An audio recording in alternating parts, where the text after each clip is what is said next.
여러분 안녕하십니까? 광주 MBC 뉴스투데이 시작합니다. 먼저 오늘의 주요 뉴스입니다. 국민의힘이 새 지도부 선출을 앞두고 첫 합동연설회를 광주에서 열었습니다. 신진 이준석 후보와 다선 중진 후보들 사이의 표심 잡기 대결이 뜨거웠습니다. 광주의 유흥업소와 식당, 카페 등의 영업시간이 오늘부터 밤 12시까지로 연장됩니다. 유흥업소와 노래 연습장 종사자들은 2주마다 코로나19 진단검사를 받으라는 행정명령이 발동됐습니다. 장기 주차된 캠핑 차량들이 공영 주차장과 공터를 점령하고 있습니다. 자치단체는 마땅한 해법을 찾지 못해 골머리를 앓고 있습니다.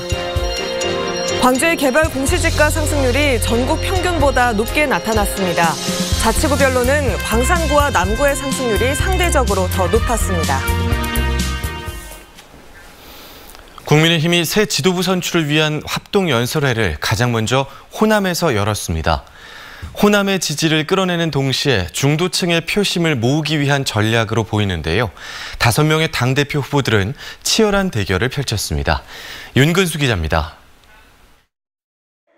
국민의힘 당원 가운데 호남 지역 당원은 불과 0.8%. 그래도 당대표와 최고위원을 뽑는 선거를 앞두고 가장 먼저 호남으로 달려왔습니다. 이른바 호남 동행 전략의 연장입니다. 우리가 잘하면 얼마든지 민심이 바뀔 수 있다는 것을 현장에서 다시 한번 확인할 수가 있었습니다. 당대표 후보들은 상대적으로 취약한 호남과 청년층에 대한 정책들을 쏟아냈습니다. 돌풍의 주역인 이준석 후보는 젊은 세대의 역할을 강조했습니다. 촛불로 고리를 메웠던 세대는 그들을 배신한 문재인 정부와 이제 최전선에서 맞서 싸우고 있습니다. 중진 출신의 후보들은 경험과 경륜을 앞세워서 이준석 후보와 차별화를 시도했습니다. 당을 알고 조직을 알고 그리고 정치를 알고 그리고 선거를 하는 이런 분들이 저는 당을 맡아서 일을 해야지 국회 경험도 없고 큰 선거에서 이겨본 경험도 없으며 자신의 선거에서도 패배한 원외 당대표가 대선이라는 이 큰 선거를 이길 수 있겠습니까? 대선 승리를 위한 통합도 공통적인 화두였습니다. 2022년 국민의힘 대통령실에 저 나경원이 야권 대통합, 야권 단일 후보로 반드시 만들어내겠습니다. 우리 국민들이 잘 먹고 우리 국민들이 잘 사는 그리고 통합의 정치를 조경태가 펼쳐 나가겠다는 것을 여러분께 약속드립니다. 후보들은 내각의 호남 인사를 30% 배정하거나 국회의원 비례대표 25%를 호남 지역민이 직접 결정하도록 하겠다는 등 맞춤형 공약을 제시하며 호남 표심에 호소하기도 했습니다. MBC 뉴스 윤건수입니다.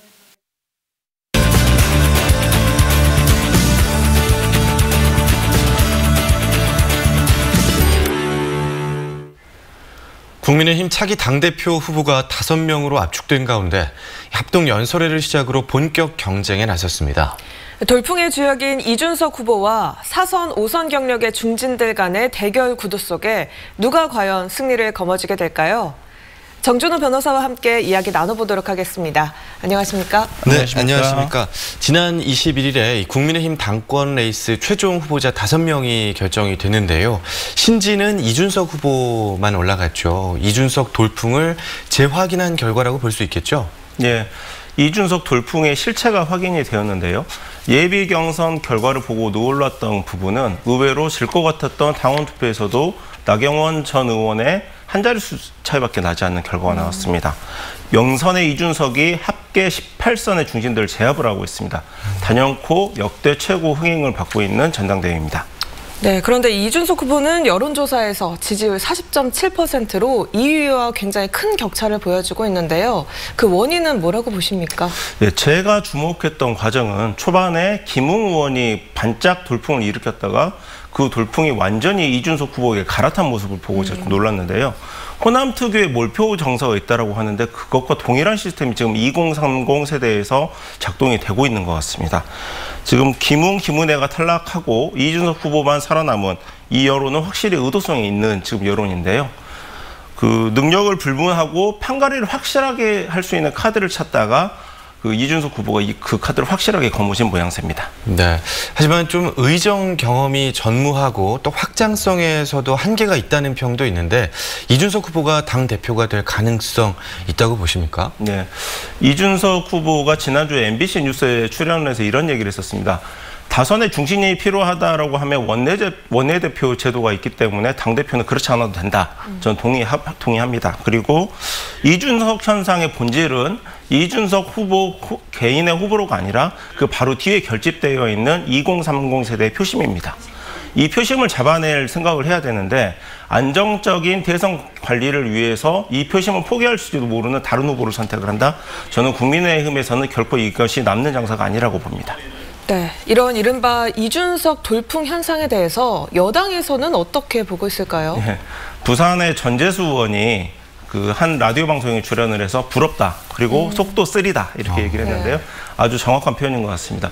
어제 광주 연설에서 이준석 후보가 합동 연설을 통해서 과연 문재인 대통령이 올곧은 민주주의를 가고 있느냐라는 이제 질문을 던졌었는데 민주당에서 가장 우려하는 장면 중에 하나는 86세대 대표인 송영길 당대표와 함께 그 문재인 대통령과 함께 청와대에서 영수회담을 하면서 바로 이러한 질문을 이준석 후보가 이제 던지는 그 모습일 겁니다. 문제는 86세대를 이미 당대표로 뽑아버린 민주당에서는 이 2030 세대 표심을 담아낼 그릇이나 이벤트가 찾기 어렵다는 거죠.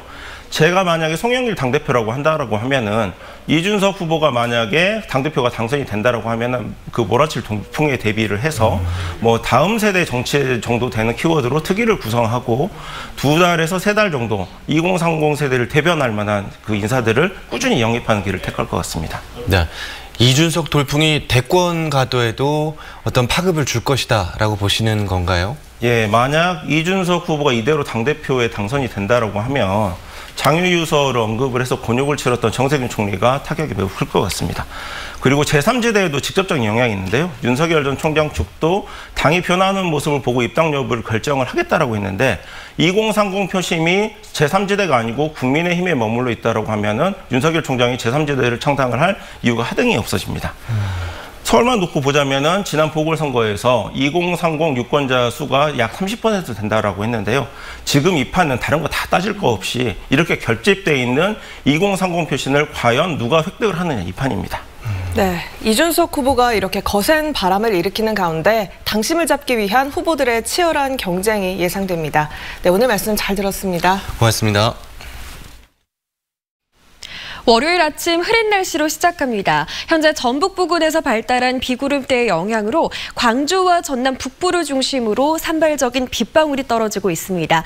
비는 한두 시간가량 지속되겠습니다. 오전 9시 무렵까지 광주와 전남 북부를 중심으로 5mm 안팎의 비가 예상되는데요. 비구름대의 이동 속도가 워낙 빨라서 강수량은 변동될 가능성이 있습니다. 서해안 지역에서는 비와 함께 바람도 강하겠습니다. 순간적으로 초속 15m 안팎의 돌풍이 불 수도 있어서요. 주의하셔야겠습니다. 먼지 걱정은 없습니다. 광주와 전남 전권역에서 미세먼지 농도 좋음 수준 보이고 있습니다. 날이 다시 더워져서 더위 조심하셔야겠습니다. 광주의 아침 기온 19도로 어제보다 2도가량 높게 시작했고요. 한낮 기온은 무려 29도 안팎까지 올라서 무더운 날씨 이어지겠습니다. 날씨 정보였습니다. 최근 캠핑 인기를 타고 공용주차장과 공터마다 장기 주차된 캠핑 차량들로 몸살을 앓고 있습니다. 장기 주차가 금지돼 있는 화물차와는 달리 캠핑카는 단속도 쉽지 않아서 지자체마다 대책 마련에 고심하고 있습니다. 강서영 기자의 보도입니다. 순천의 한 공용주차장이 캠핑 차량으로 가득 찼습니다. 언뜻 세어봐도 50대가 넘습니다. 보시는 것처럼 수십 대가 넘는 캠핑 차량들이 늘어서면서 공영주차장은 마치 캠핑카 전시장을 방불케 하고 있습니다. 주차장을 캠핑카가 차지하다 보니 일반 승용차들은 비좁은 공간에 어렵게 주차를 하고 있습니다. 모든 시민들이 자유롭게 쓸 수 있도록 만들어 놓은 공용주차장을 무색해합니다. 외지 사람도 오고 하는데 주차하기가 좀 번거로운데 개인이 그 캠핑카 주차장을 쓰는 거는 조금 잘못된 거라고 생각은 하죠. 광양시 마동의 한 근린공원도 사정은 마찬가지입니다. 장기 주차를 단속하고 있다는 지자체 현수막을 비웃기라도 하듯 캠핑카들이 주차장 한편을 점령하고 있습니다. 캠핑카가 이동하지 않고 한자리에 오래 있다 보니 차 밑엔 풀이 길게 자라 있습니다. 풀 자란 거 보니까 오래돼서 다쳐놓은 거지. 바로바로 있는 건 괜찮은데 장시간 이렇게 오래 놔두면 여기 보는 사람들 불편한 것도 있지. 공터와 공영주차장마다 밀려드는 캠핑카로 몸살을 앓고 있습니다. 부피가 큰 캠핑카는 아파트에 주차하기 어렵다 보니 요금을 받지 않는 공영주차장이나 공터로 모여들고 있는 겁니다. 한 2년 전인가 됐는데 사람들이 이제 저처럼 되다 보니까 이제 한 명씩 늘어난 것 같은데. 주차하신 이유가 따로 있으실까요? 아파트에서도 주차하지 말한 것도 있고. 그나마 올해 초 법이 개정돼 캠핑 차량은 등록 당시 지정된 개인 차고지에만 주차하도록 방침이 바뀌었지만 법 개정 이전에 등록된 차량은 적용되지 않아 단속도 쉽지 않은 상황입니다. 지자체들도 해결 방안을 고심하고 있습니다. 수압적으로 지금 구분되어 있어가지고 분류되어 있어가지고 강제적으로 저희가 견인을 할 수는 없고 지자체 어떻게 하는지 저희가 이번에 그 주차 수거 실태 조사 영역을 하고 있거든요. 캠핑 문화가 빠르게 확산되는 만큼 관련 제도와 시설도 시급히 보완돼야 한다는 목소리가 커지고 있습니다. MBC 뉴스 강서영입니다. 광주 지역 유흥시설과 식당, 카페 영업시간이 밤 10시에서 12시까지로 연장됩니다. 광주시는 사회적 거리두기 1.5단계를 2주간 더 유지하되 영업시간 제한을 완화하기로 했습니다. 이에 따라 오늘부터는 유흥시설과 노래방, 실내 체육시설과 독서실, 식당과 카페 등의 영업이 자정까지 허용됩니다. 다만 유흥시설과 노래 연습장 종사자들은 2주마다 코로나19 진단검사를 받도록 하는 행정명령을 내렸습니다. 한편 어제 오후 6시 기준 광주에서는 기존 확진자의 접촉자를 중심으로 초등학생과 어린이집 교사 등 확진자 9명이 추가됐습니다. 광주시청 임시선별진료소의 운영시간이 오늘부터 변경됩니다. 광주시는 시청 임시선별진료소를 오전 9시부터 밤 10시까지 운영해왔지만 오늘부터는 오후 4시부터 밤 10시까지 운영한다고 밝혔습니다. 광주시는 여름철이 다가옴에 따라 더위에 대비하고 일과 시간 이후에 임시선별진료소를 찾는 시민들의 편의를 위해 운영시간을 변경한다고 설명했습니다.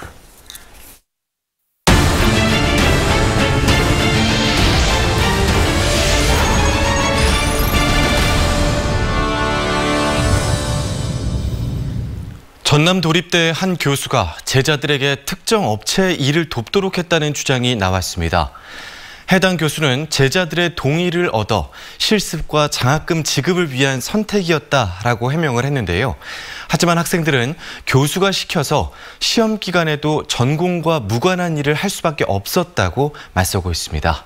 김한수 기자가 취재했습니다. 전남 도립대 산업디자인 전공의 2학년 학생들입니다. 이들은 지난달 한 주공예 제품 판매 업체의 온라인 홍보 사진 작업을 맡았습니다. 두 학생이 맡은 작업물은 모두 200여 장. 중간고사가 코앞인 시점이었지만 전공 과목을 맡고 있는 A 교수가 지시해 거절할 수 없었다고 말합니다. 시험 기간이었는데 정확히 밤을 새가면서 했거든요, 작업을. 공부 안 해도 된다. 성적은 좋으니까 혜택이 있겠지. 걱정하지 마라. A 교수로부터 해당 업체의 일을 권유받은 것은 이들뿐만이 아닙니다. 수업 시간에 학생 16명을 업체로 데려가 갑자기 상품 사진 작업을 수업 과제로 제안했다는 겁니다. 사회적 거리두기로 5인 모임이 제한된 상황에도 외부 활동과 식사까지 함께 했습니다.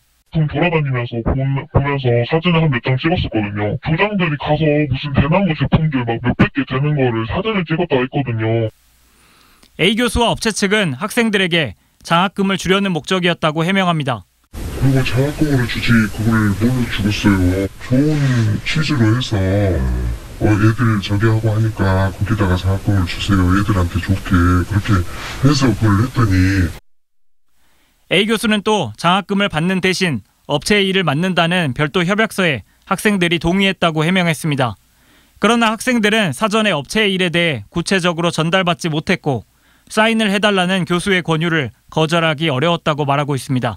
MBC 뉴스 김한수입니다. 광주의 개별 공시지가가 12.36% 올라 전국 평균 9.95%보다 상승률이 높게 나타났습니다. 자치구별로는 광산구 13.61%, 남구는 13.6% 상승해 다른 자치구보다 상승률이 높았고 동구는 10.43%로 가장 낮았습니다. 또 광주에서 공시지가가 가장 높은 곳은 충장로 2가 우체국 맞은편의 상업용지로 제곱미터당 1,590만 원이었고 최저가는 광산구 왕동저수지 인근 임야로 제곱미터당 841원이었습니다. 전남의 개별 공시지가는 지난해보다 평균 10.43% 올랐고 나주의 상승률이 15.57%로 가장 높았습니다. 노사정 합의기구인 광주 상생일자리재단 설립안이 정부 심의를 통과했습니다. 광주시는 상생일자리재단 설립안이 행안부의 심의를 통과함에 따라 내년 1월 출범을 목표로 조례 제정과 창립이사회 출범 등 행정 절차를 본격화할 예정이라고 밝혔습니다. 광주 상생일자리재단은 노사 상생 방안을 논의하고 노동정책을 담당하는 기구로 광주형 일자리 사업의 일환으로 설립이 추진돼 왔습니다.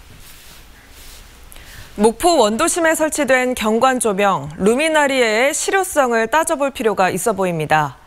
10년이 훌쩍 넘은 노후된 시설이 원도심 활성화에도 관광에도 별 도움이 되지 않는다는 비판이 커지고 있습니다.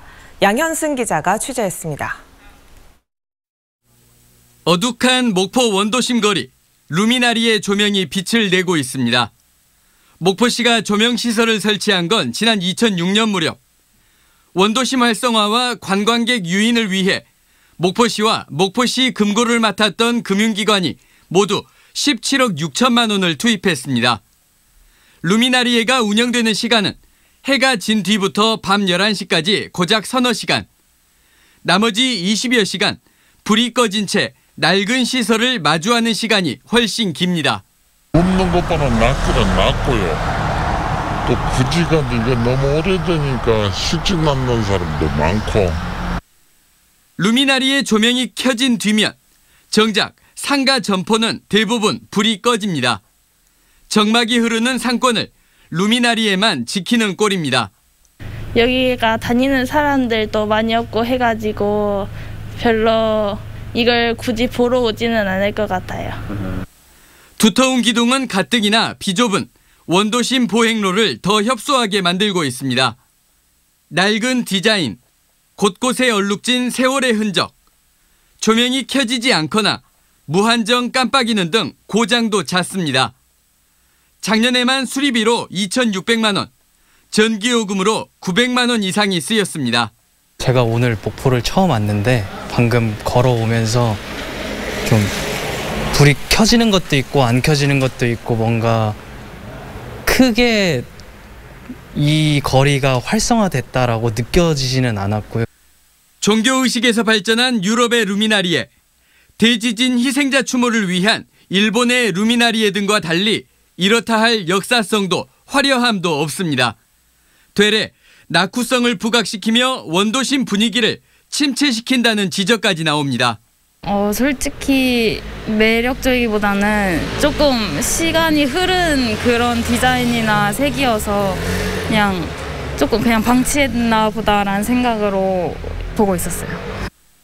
무안군과 한평군, 광주시 등 2000년대 후반 설치됐던 루미나리에들은 애물단지 취급을 받다 진작 철거됐습니다. 목포시도 철거 등을 검토했지만 상인들의 눈치를 보는 모양새입니다. 차후 개선 방안을 좀 도출해야 되지 않겠냐 그런 생각은 가지고 있습니다. 길게는 15년, 강산이 한 번 반 바뀌는 동안 그대로 유지되고 있는 루미나리에, 목포 원도심 활성화를 위한 철학도 과거에 그대로 머물러 있는 건 아닌지 과감한 고민이 필요해 보입니다. MBC 뉴스 양현승입니다. 한국난방공사가 나주 SRF 열병합발전소를 닷새 동안 가동한 결과 배출 허용 기준을 충족했다고 밝혔습니다. 한국난방공사는 지난 26일 가동 이후 대기 배출 물질을 측정한 결과 먼지와 질소 산화물, 일산화탄소 등이 법적 허용 기준보다 현저하게 낮게 나타났다고 밝혔습니다. 난방공사는 나주 SRF 발전소를 재가동하면서 대기 배출물질 수치를 투명하게 공개하겠다고 약속했지만 나주시와 전라남도는 가동 중단을 촉구하고 있습니다. 염주체육관 실내 수영장이 새 단장을 마치고 내일 재개장합니다. 광주도시공사는 지난 석 달 동안 국비와 시비 13억 원을 들여 천장 마감재와 공조시설, 조명 등을 교체하는 개보수 공사를 마치고 내일부터 개장한다고 밝혔습니다. 재개장하는 염주수영장에는 코로나19 차단을 위해 안심콜 출입관리 시스템과 샤워실 비말 가림막도 설치됐습니다. 광주 e스포츠 전용 경기장에서 올해 9개 대회가 열립니다. 광주시는 다음 달에 열리는 리그 오브 레전드 공식 대회를 시작으로 배틀그라운드와 카트라이더 등 9개 대회가 조선대에 있는 광주 e스포츠 전용 경기장에서 열린다고 밝혔습니다. 각 대회는 온라인으로 예선을 치른 뒤 본선부터 경기장에서 진행하고 유튜브 등 온라인으로도 중계될 예정입니다.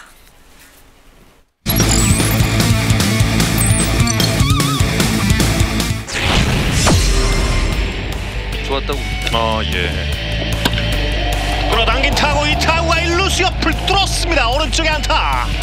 3루에 있던 알몬테가 홈으로 선취 득점 KT 윈즈. 떴습니다. 센터 쪽에 떴고 중견수 다가오면서 승부 좋은 승부가 되겠는데요. 그리고 태그업에 들어오고 있고 공이 떠서 왔어요. 공이 떠서 왔습니다. 이런 차량 그리고 핸들의 그 함성 있잖아요. 네. 더블 스틸을 노리면서 추가 득점에 성공합니다.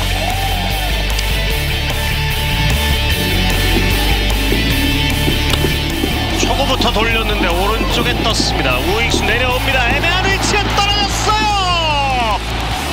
오늘 경기 첫 안타. 그리고 이 첫 안타가 기아 타이거즈의 오늘 경기 첫 득점과 연결됩니다. 높은 바운드 땅볼 타고 이 타구가 내리 빠져나갔어요. 중견수 안타. 3루자 홈인 1루자 3루까지. 얘기를 하는데도 지금도 안 바꾸죠. 날카로운 타구 오른쪽에 안타.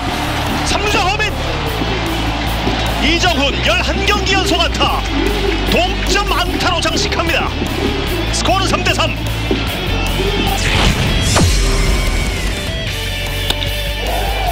좌중간으로 타구를 보냈습니다. 중견수 앞에 떨어지는 안타.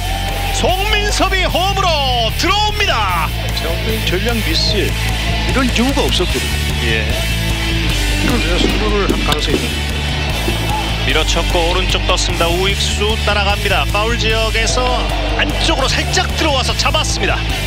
이렇게 오늘 경기 KT 윈즈가 승리를 거두면서 접전 끝에 승리를 거두면서 우세 3연전을. 월요일 아침 흐린 날씨가 이어지고 있습니다. 현재 전북 지역에서 발달한 비구름대의 영향으로 광주와 전남 북부를 중심으로 산발적인 빗방울이 떨어지고 있는데요. 이 비는 한두 시간가량 지속될 전망입니다. 오늘 오전 9시 무렵까지 광주와 전남 북부를 중심으로 5mm 안팎의 비가 내릴 것으로 예상되는데요. 비구름대의 이동 속도가 워낙 빨라서 강수량은 변동될 가능성이 있습니다. 서해안 지역에서는 비와 함께 순간적으로 초속 15m 안팎의 돌풍이 불 수 있어서요. 주의가 필요합니다. 공기는 깨끗합니다. 광주 전남 전권역의 미세먼지 농도 좋음 수준 보이고 있습니다. 날이 다시 더워져서 더위 조심하셔야겠습니다. 광주의 현재 기온 19도 안팎으로 어제보다 2도가량 높게 시작한 가운데 한낮 기온 29도 안팎까지 올라서 어제만큼이나 무더운 날씨가 예상됩니다. 목포의 낮 기온 27도 보이겠고요. 영암의 낮 기온 29도로 대부분 지역의 낮 기온이 평년 기온을 2도가량 웃도는 수준입니다. 곡성의 낮 기온은 29도, 구리에서는 오늘 낮 기온 30도 안팎까지 올라서겠습니다. 바다의 물결은 최고 1.5m에서 2m 안팎으로 비교적 잔잔하게 일겠습니다. 당분간 더운 날씨가 지속되다가 이번 주 목요일 비가 내리면서 낮 기온은 내림세를 보일 전망입니다. 날씨 정보였습니다. 이상으로 광주 MBC 뉴스투데이를 마칩니다. 함께해 주신 여러분 고맙습니다.